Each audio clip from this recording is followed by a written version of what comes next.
বন্ধুরা, এখন বাজে 8:15। আজ আমি স্টেশন থেকে চলে এসেছি, 8:45-র আগেই চলে এসেছি। আজকে কত অনেক তাড়াতাড়ি এসছে, কারণ একই দিন তো 9টা, 9:30, 10টা বেজে যায়। আজকে অনেকটা তাড়াতাড়ি, এই 6:30, 6:45-7টার মধ্যে স্টেশন চলে এসেছি। তারপরে ওখান থেকে বাজারঘাট করলাম, আবার অনেক দূরে গেলাম, ওষুধ নিয়ে আসলাম। কর্তাবাবুর ওষুধ নিয়ে বাড়িতে ঢুকলাম, কর্তাবাবু বাথরুমে ঢুকলো, আমি শর্টস দ্বিতীয় কথা করলাম, করে আবার তোমাদের সামনে চলে এলাম।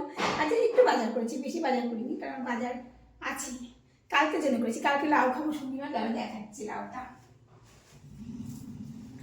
আর ব্যাক ক্যামেরায় দেখাচ্ছি না। এই দেখো, কচি দেখে একটা লাউ নিয়েছি, কালকে লাউ হবে, শনিবারে লাউ খাই জানো। লাউ আর কি নিয়েছি ওটা, বক ফুল বিক্রি হচ্ছিল। এর আগে সপ্তাহ, তার আগে 2 সপ্তাহ আগে দেখিয়েছিলাম বক ফুল। এবার বক ফুল নিয়ে এসেছি। ও মিষ্টি দোকানে ঢুকেছিলাম, মিষ্টি দোকান থেকে কালাকান নিয়ে এসছে। কত ভালোবাসে, 2 দিন ছুটি আছে এখন, শনি রবি। যে যে খাবে চলে এসো, মিষ্টি মুখ করে দিব।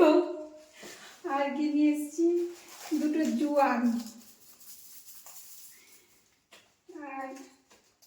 আর এনেছি হলো 2টো গন্ধরাজ লেবু। গন্ধরাজ লেবু আনার কারণ আছে, রবিবারে ছেলে আসছে, ছেলে আমার ডালের সঙ্গে গন্ধরাজ লেবু খুব ভালোবাসে। ছেলে আসবে কদিন, আবার জব দেবে, তবে 1 মাস মতো থাকবে। এই পরীক্ষা শেষ হলো, পরীক্ষা পরে 1 মাস ছুটি আছে, আসছে। রবিবারে ঢুকবে, 11টা, 11:30 ঢুকে যাবে। আর এখানে আছে শিম, মটরশুঁটি আর টমেটো।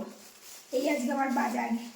এখন রান্না করবো, যেহেতু সকাল 7টায় আজকে বেরিয়েছে, আজকে কত সকাল ওই কুয়াশা পড়ছিল। ঘুম থেকে উঠে গেছে 5টায়, 5টায় একটু তাড়াতাড়ি রেডি হতে হয়, ফ্রেশ হতে হয়, একটু খাওয়া দাওয়া করতে হয়। চিড়ে খেয়ে বেঁচে গিয়েছিলো, সে সকাল 7টায় চলে গেছিলো আজকে। তারপরে ওখানে ক্যান্টিনে খেয়েছে, ক্যান্টিনে অল্প স্বল্প খায়, ভালো বাইরে খেতে পারে না। রাতে ভাত হবে, আর আমি ডিম সেদ্ধ করে ছাড়িয়ে মশলা বেটে টেটে রেডি করে সব রেডি করে রেখেছি। ডিমের ঝোল আর ভাত হবে, আর কিছু একটা সেদ্ধ দেবে একটু, একটা কিন্তু খেতে নেই। ডিমের ঝোল ভাত তো এমনি বলি, ডিমের ঝোল আর ভাত হবে। ডিমও সেদ্ধ করা আছে, মশলাও করা আছে, আমার আর কোনো ঝামেলা নেই। এত কথা। হ্যাঁ, বাথরুম থেকে বেরোলো, এবার চা টিফিনে কী দিয়ে দেখি, মুড়ি টুড়ি কিছু একটা দেবো, দিয়ে তারপরে রান্না করবো। রান্না করতে টাইম লাগবে না, ভাত আর ঝোল হবে। কালকে শনিবার, কালকে তো নিরামিষ, ওই জন্য আজকে ডিমের ঝোলটা করিনি। তো দেখাচ্ছি কি কি করি। দেখো, তোমাদের আর একটা জিনিস দেখাচ্ছি। মিওমোরের থেকে, মানে অফিস থেকে মিওমোরের দিচ্ছি, কী দিয়েছি, কেক দিয়েছে। যেটা কি সুন্দর, ভেলভেটের বটুয়ার মধ্যে, অনেক বড় বটুয়াটা। 31শে ডিসেম্বর দিয়েছি, ক্রিসমাস কেক। তো কাটা হয়নি, আমরা বুড়ি অত কেক টেক ভালোবাসি না। ছেলেটা রবিবারে আসবে, ছেলেও ভালোবাসে না। ওই আমরা একটু একটু খাবো, তবে সবাইকে দিয়ে দেবো। অনেক বড় কেকটা, জানো, সেটা অত বড় লাগছে না দেখতে, কিন্তু অনেকটাই বড়।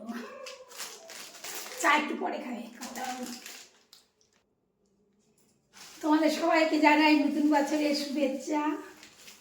সবাই ভালো থেকো, 2026 সালটা তোমাদের ভালো যাক, সবার ভালো যাক। জামা কাপড় চেঞ্জ করে চলে এলাম। গরমকালে যেরকম কোথা থেকে এসে মানে জামা কাপড় চেঞ্জ করে মনে হয় বাথরুমে ঢুকে কতক্ষণে গায়ে জল ঢালবো। আর শীতকালে তেমনি এসে নিয়ে জামা কাপড় আর ছাড়তে ইচ্ছা করে না। যাই হোক, আমার এবার কাজকর্ম শুরু হয়ে যাবে। চা টিফিন করা, তারপরে ভাত তরকারি সব রান্না করা। ভিডিও আর বড় করবো না, রাতেই হয়ে যায় তো, কারণ অনেক রাতে আমার রান্না খাওয়া হয়। তো এখানেই টাটা বলে দিচ্ছি, গুড নাইট।